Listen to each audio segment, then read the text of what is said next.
Hello and welcome to Maintaining Fire. My name is Desmond Flores, located here in Houston, Texas. Today we're going to be talking about a review, better yet, a video from a gentleman by the name of Alan Richardson. He has a YouTube channel called Insta Church, and if you have not subscribed to it, I think you should.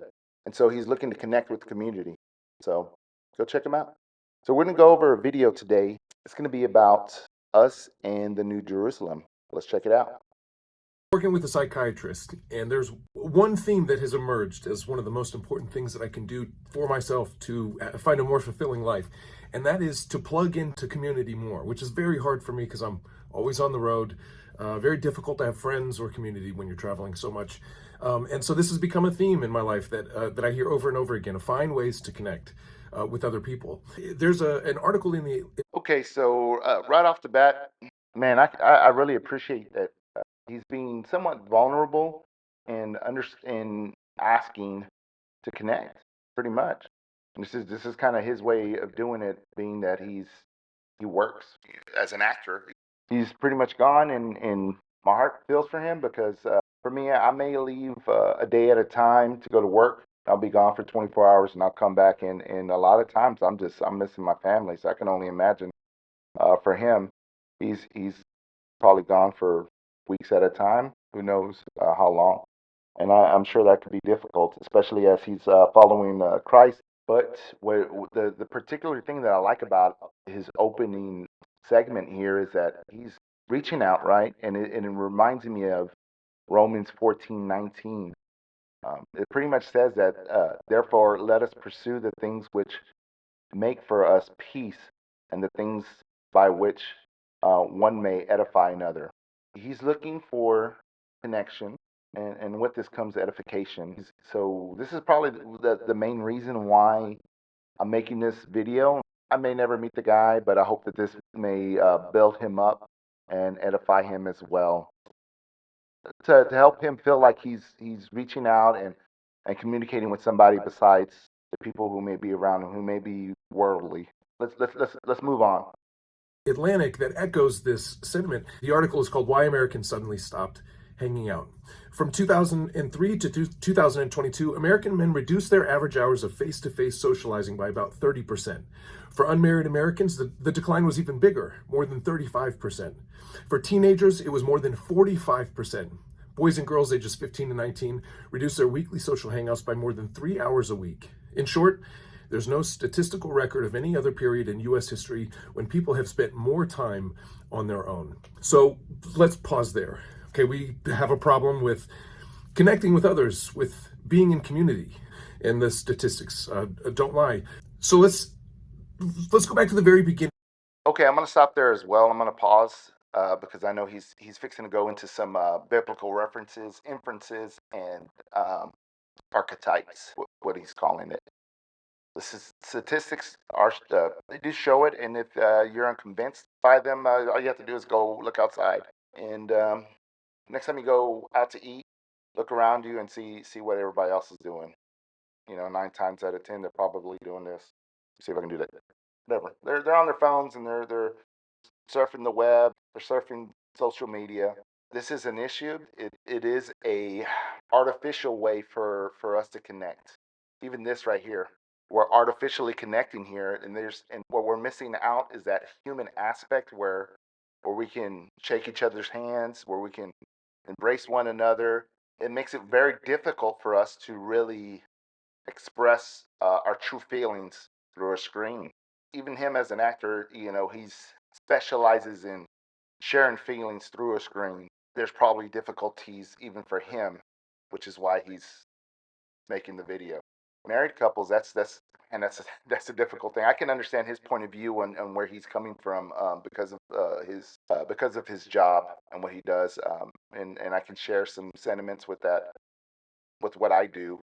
When you have walls built up in marriage, man, that breaks my heart. For me particularly, my wife is my number two, and I have walls built up in front of her. Man, what in the world am I doing? What am I trying to hide? What am I trying to to keep from her particularly? Why do I need to have this wall up? Am I feeling guilt? Is there something I don't want her to see? Is there a aspect of myself that I hate that I don't want her to see? Is there something that I feel like a sense of ownership where I need to keep it for myself? Is there a pride issue that I don't want her to see because I otherwise I feel inadequate? What's the reasoning for having being secluded in that section with her? So he's gonna go on and talk a bit more about his thought process, bringing it from a biblical perspective, and then we're gonna kind of talk about it, and hopefully we can kind of interact with him a little bit on this. Let's go. Of what Scripture has to say about us walling ourselves off, us creating our own individual cities. The first city in Scripture mentioned in Genesis 4 the inference was that this was a bad idea. This was Cain, from Cain and Abel, Cain who killed his brother and was cast out of the garden. It was said he was very concerned. God approached him about the murder and of his brother, and that he said Cain would be cast out. Cain said, "Whoever finds me will kill me." There was guilt on his soul. So it says, then the Lord put a mark on Cain so that no one who would find him would kill him.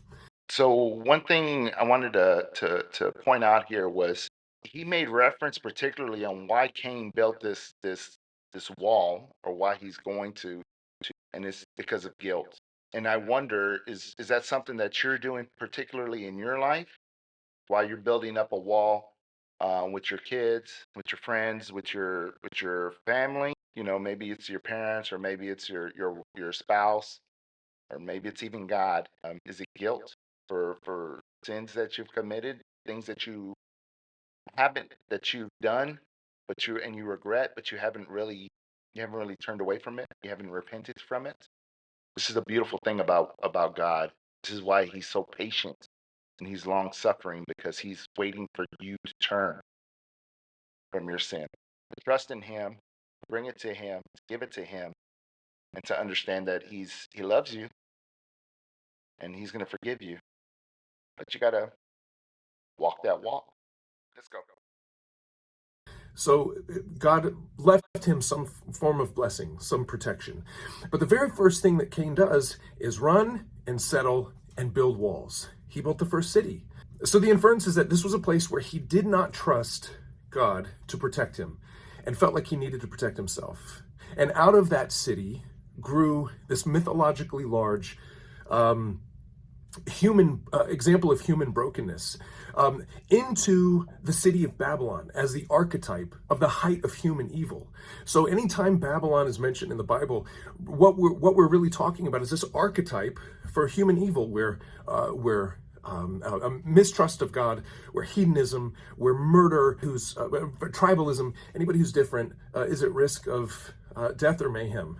I think it's quite beautiful, the understanding and the thought process of us putting or explaining Babylon as an archetype, as an inference of our mistrust with God. And that's really what I see it as. Babylon is a sign of how we as humans trust ourselves over God. And it's a sad thing, because if we're honest with ourselves and with God, we may still have some of these walls up. Are you able to identify any of these walls in your life? If so, well, then congratulations. Now you have a target. And this is something that God has revealed to you. Now it's time for you and Him to put it in action. Let's start destroying these walls. Make no doubt about it. He doesn't need you to destroy that wall, but He wants you to. Much like a father teaches his child, He wants us to help. A relationship is built on faith and trust. If you haven't figured out where that Babylon wall is in your life, then I would suggest that you seek His face again. Ask Him to reveal it. Let's move on. So we're called to tear down those walls of Babylon in our own lives, to help Babylon fall so that a new Jerusalem could reign. This new Jerusalem is something that is promised as being a place where heaven and earth meet. So Jerusalem would be the opposite of Babylon, where we commune with God and with others in ways of love. The antithesis of Babylon comes to life in that place. And so we get this idea of a new Jerusalem being a city where hope is restored. Ezekiel prophesied of this new city. So we understand through the prophets that the city is not a good place. This is not the way that God wanted us to go. But we talk about a new city. So something's going to change. Ezekiel talks about this. The new Jerusalem will be a gathering point of the world's nations and will serve as the capital of the renewed kingdom of Israel. This country of citizenship where the rules are different, where expectations that God has for humanity is different, where love looks different. The biblical authors made it clear in the New Testament that there would also be a New Jerusalem, but they believed that the New Jerusalem was found in the person of Christ. So this unexpected manifestation of a new city found in Jesus. One of the ways that they show us that this is true is when the star of Bethlehem was not found in Jerusalem, but the Magi who came to find him, the wise men, came to find Jerusalem and pay homage to the Messiah, passed through Jerusalem and had to go to Bethlehem, where the star was, telling us that Jerusalem is not the place where this would be found. There would be a new Jerusalem in an unexpected way. Jesus also claimed to be this temple, to be this place where humanity would be restored and gathered to himself. He was mocked for this on the cross, where it says in Mark 15:29, those who passed by hurled insults at him, shaking their heads and saying, "So you who are going to destroy the temple and build it in 3 days?" They were mocking him because he said he would be the temple that would be rebuilt in 3 days. If all this is true, that Jesus is the Messiah, that Jesus is the new Jerusalem and the new model for human and heaven coexistence, he calls to us to be the new city as well. He says in Matthew 5:14, right after giving the Sermon on the Mount, which is something I talked about a couple weeks ago, he says in Matthew 5:14, you are the light of the world. A town built on a hill cannot be hidden. So he gives us the path towards fulfillment in our life, our high calling in the Sermon on the Mount, where our blessing would be found, and then goes on to call us salt, light, a town on a hill. Let's flesh out Mark 5:13 through 16. You are the salt of the earth, but if the salt loses its flavor, how shall it be seasoned? It is then good for nothing but to be thrown out and trampled underfoot by men. You are the light of the world. A city that is set on a hill cannot be hidden, nor do they light a lamp and put it under a basket, but on a lampstand. It gives light to all who are in the house. Let your light so shine before men, that they may see your good works and glorify your Father in heaven. So I guess the question is, what does that mean to be the light? What does it mean to be salt? Let's see if we can flesh that out a little bit more. So here in John chapter 8, verse 12, it says, then Jesus spoke to them again, saying, I am the light of the world. He who follows me shall not walk in darkness. So right off the bat, the light that we have is really, it's a light that he has, and it's reflecting off of us, or through us, how you want to look at it, or the world. In Proverbs chapter 4, verse 18 says, but the path of the just is just like a shining sun that shines ever brighter until the perfect day. As we continue walking the path of the just, we're going to shine ever more brighter. And this is the path of the just is that narrow path that'll lead us to heaven, and that's through Jesus. Philippians chapter 2, we're going to go through 14 through 16. So it says, do all things without complaining and disputing, that you may become blameless and harmless children of God, without fault in the midst of a crooked and perverse generation. Man, that's the hammer hitting the nail on the head right there. If we're not in a perverse generation, then I don't know what one would look like. Among who you shine as light in the world, holding fast the word of life, so that I may rejoice in the day of Christ, that I have not run in vain or labored in vain. Let's move over to the next one here. In Philippians, it's talking about us running the race and moving. We can't do that if we're being secluded. We need to be out there, out and about. We need to be laborers for Christ. Last one here is going to be Mark chapter 9, talking about salt. For everyone will be seasoned with fire, and that's going to be that's something that can be another study in itself. But let's continue. And every sacrifice will be seasoned with salt. Salt is good, but if the salt loses its flavor, how will you season it? Have salt in yourself and have peace with one another. What I particularly like about this verse or these verses is that it's talking about sacrifice and how through our sacrifice we're getting salt. And if you ever wondered why we have to suffer, this should be part of the answer. We're getting salt, but I know you're probably wondering, well, what does that have? I'd rather not suffer. I'd rather not have the salt if I have to suffer. Well, let's think about it this way. Even Jesus had to suffer, and there was something to learn about suffering. And you know what? Let me pull that scripture up here really quick. So I believe it's going to be in Hebrews. Yep, Hebrews chapter 5, and we're going to slide over. This is talking about Jesus being a priest in the order of Melchizedek. So, chapter 5, verse 7 says, "Who in these days of his flesh," and notice the capitalization of his, when he had offered up prayers and supplications with vehement cries and tears to him, who was able to save him from death, and was heard because of his godly fear. Though he was a son, yet he learned obedience by the things which he suffered. He learned obedience through the things that he suffered.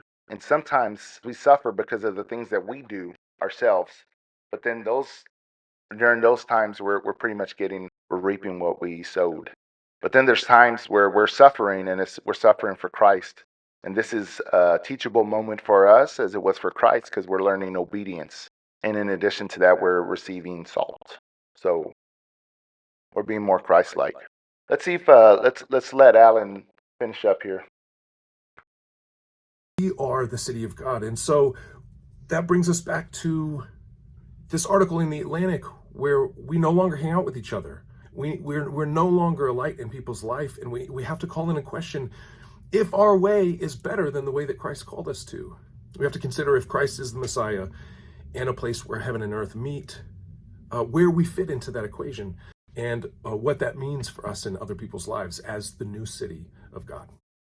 And he hit something there for me. It's like, is our way better than God's what God has called us to do?